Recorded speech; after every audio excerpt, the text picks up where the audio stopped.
Welcome everyone to Life in the Word with Pastor T. Good to have you join us today with this video as we continue on our series on the heart. This will be the 5th video that we've made on the heart. We hope that you started at number 1 and you continue to go on through them one at a time because they build upon each other. And subscribe, if you will, or advertise to your friends. Let them know that we're here and that these videos are available. I know that my thinking on the heart is probably a little different than yours, but that's okay. The scriptures are not of any private interpretation. This is the way I understand it to be. As I mentioned, we want to continue today on our 5th video on the subject of a merry heart. A merry heart. The Bible says, according to Jesus, the wisest man that ever lived, Proverbs 17:22, a merry heart doeth good like a medicine, but a broken spirit drieth the bones. One translation says, a merry heart is good medicine. Another one says, makes a healthy body. So we're talking about a merry heart. We're looking at the facts of what the Bible says. Now, we have said that the heart was the total us. It's the complete us. It's the mind, the conscience, the personality. Everything that we are is the heart. I could call this an attitude. A merry attitude is good like a medicine because the attitude comes forth from the heart. And it does one good. It says it's good like medicine. You know, the Bible tells us that it's good. So if it says it's good, then I've got to understand that medical science says the same thing. When I'm happy, I give off enzymes that causes me to be healthy. If I'm sad and depressed, I give off bad enzymes and things that causes me to be sick. And so it's amazing that the attitude of our heart a lot of times determines our health. Now look at Proverbs 4:23. We've looked at this one before, but it says, keep thy heart with all diligence, for out of it are the issues of life. Now, I know that some people who have different opinions on what the heart is tells us that you really can't do this. Well, if it's the mind, then there's a possibility you can't, but you can. Paul tells us that we bring every thought into captivity and we make it subject to Christ. Now, why would he tell us to bring every thought into captivity if we didn't have the power to do it? Well, I believe that we have, so we have to keep our heart. Now, you understand that the word keep is a military term, which means to guard. Guard your heart. It's like an army is camping out and they have guards set and they tell these guards, you watch all night, you keep this camp. Don't you let any enemies in. You guard this camp. It means to hedge about or to protect. And so the wisest man that ever lived said, guard your heart, protect your heart. So we have to do that. It didn't say keep your mind, did it? Now we do know that the Bible says the mind will be kept in perfect peace if it stayed on God. So we can have a peaceful mind, a healthy mind. But this is the heart it talks about. And it says out of it, out of the heart. One translation says come the actions of life. And we know that to be true. What actions we have in our life spring forth from the heart. They're there because it's in us for those things to happen. So the products of our life comes from the heart. Whatever's in our heart is producing in our life. One translation says the forces of life. And these things come forth from the heart. Now, we know that how are we going to guard the heart? How are we going to protect the heart? Well, there's several avenues that gets to our heart. I like to think of the will, the intellect, and the emotions. These things is an entrance to our heart. But you know, the will of man is very strong. It's the strongest thing we possess. As a matter of fact, Satan cannot break our will, and God won't, because he's made us free moral agents. But you know, sometimes when it comes to the will, we just get stubborn and say, I am not going to do that. And even the intellect. We may not have degrees hanging on the wall, but most people are smart enough to know I don't need to participate in that. So it's very difficult to get to the heart through the will and the intellect, but the emotions is a different character altogether. I really believe that the easiest entrance to the heart is through emotions. I remember Jimmy Swaggart saying many years ago that God spoke to him and told him that he would allow him to use people's emotions only to get saved. You don't use emotions to raise money. You don't use emotions to further your agenda.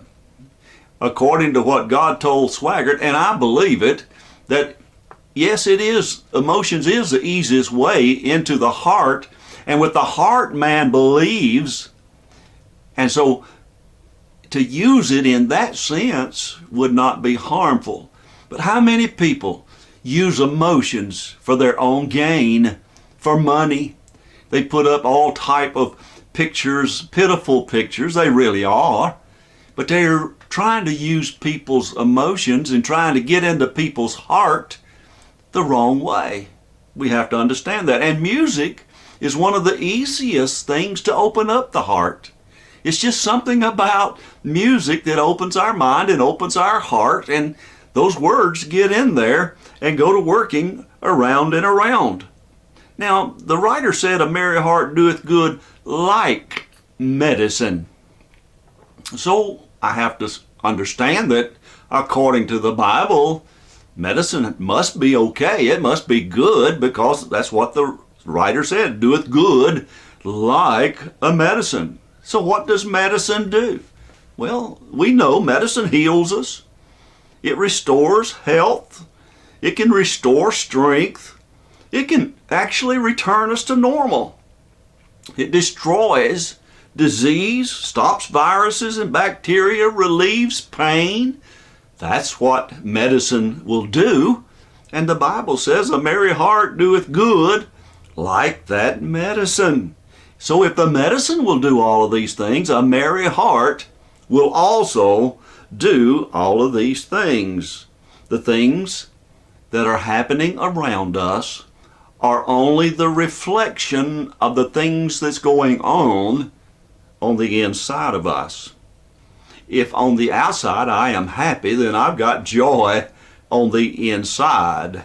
On the outside, if I'm sad, there's a possibility I have depression on the inside. Or we can have anger on the inside and blow up at people. So we have to understand that a merry heart is very, very important to our overall welfare. Listen to Proverbs 15:13. A merry heart maketh a cheerful countenance, but by sorrow of heart the spirit is broken. Cheerfulness. In other words, a merry heart makes our face shine. I don't know about you, but a lot of times I've had people come up to me and say, you must be a Christian. And I'd say, well, why? You know, what am I doing? Or how do you guess that? They said, there's just a glow about you. There's just a shine on your face. Well, that's a merry heart. That's having God on the inside, working on the outside, making a difference in all of our life, so that no matter the circumstance, no matter what we're going through, we can have a merry heart. But he didn't stop there. He said, but the sorrow of heart, the spirit is broken. A sorrowful heart breaks the spirit. It brings depression and brokenness. And we just sometimes can't get over it. I've seen people grieving over the loss of loved ones and just can't get through it. Just can't get over it, and it tears them down mentally, emotionally, and physically, because that's what the Bible says that will happen. Now the next verse, verse 15 says, all the days of the afflicted are evil, but he that is of a merry heart has a continual feast. A continual feast. I've never been to a party that it was gloom and doom. I mean, when you're feasting and having a meal together and there's some type of festival going on, there's cheerfulness everywhere. And a merry heart causes our life to be like that. I can be happy and be broke. I can be happy and be sick. I can be happy regardless of my circumstances, because a merry heart makes for a continual feast. Not just every now and then, but a continual feast. Well, how do I work that, Terry? Well, let's go to Proverbs 16 and look at 23 and 4. The heart of the wise teaches his mouth, and addeth learning to his lips. Pleasant words are as a honeycomb, sweet to the soul and health to the bones. Our words matter. I hope everyone that ever listens to this video will realize how important your words truly are. They're everything. Your words are everything. Within your words carry everything that's in your heart, like a little spaceship. When they're spoken out your mouth, those words have within them you and everything that's in you. So we have to teach our mouth to be happy and cheerful. It's a choice that I make. I can get up today and I can make the choice to be happy, and I will be happy. It's my choice to make. Or I can be sad and downcast. That's my choice to make. Now, I know that some that are listening possibly to this video have very little natural reasons to be happy. Very little natural reasons to be merry. But it's a choice that we can have, that no matter how destitute we are, no matter how low we seem to be in life, we can have a merry heart, and it'll work good like a medicine to our body, because pleasant words are health to the soul and the bones. So a merry heart is so very, very, very important. Listen to Jesus in Matthew 12:34 and 35. O generation of vipers, how can you, being evil, speak good things? For out of the abundance of the heart the mouth speaketh. A good man out of the good treasure of the heart bringeth forth good things, and an evil man out of the evil treasure bringeth forth evil things. In every book, you'll find an index. And in that index, if you are not wanting to read the entire book, or you're wanting to find just one particular subject, you go to that index and you begin to search for a word or words that would match that subject, and that index will tell you where to go in the book to find what you're looking for. Did you know that your tongue is the index of your heart? Out of your mouth come forth abundantly the things that are in your heart. What I hear you say on a regular basis, that's an index. It tells me what's in your heart. I don't have to guess what's in there. All I've got to do is be around you for a little while, and I'll know whether there's good things, sad things, bad things, ugly things. The mouth's going to spit it out. I've been around Christian people who never conquered ugly words. I mean, they just going to spit out a cuss word. They just can't help themselves. But now they try. They get around the right Christian people. They try to keep their mouth shut, and they try. But you get them on a roll and you get them excited about something, and pop, here it comes. They'll spit it out. They can't help it. Jesus said so. Out of the abundance of the heart, the mouth is going to speak. So if we've got a good heart, and we know what that is, Jesus taught us that when he said that our heart was the good soil, And in that good soil, we bring forth 30-fold, 60-fold, 100-fold fruit. We have to have a good heart. And if we've got a good heart, then out of that good treasure, we're going to bring forth good things. We're going to be good to people, say good things to people, encouragement to people, because it comes out of our heart. And notice that God's not going to bat you in the back of the head and make you do this. He said, you do it. You bring forth from your heart good things. You bring forth bad things. You are going to do it. You are the subject, and you're the ones that's actually going to do it. And he didn't say come forth from the mind.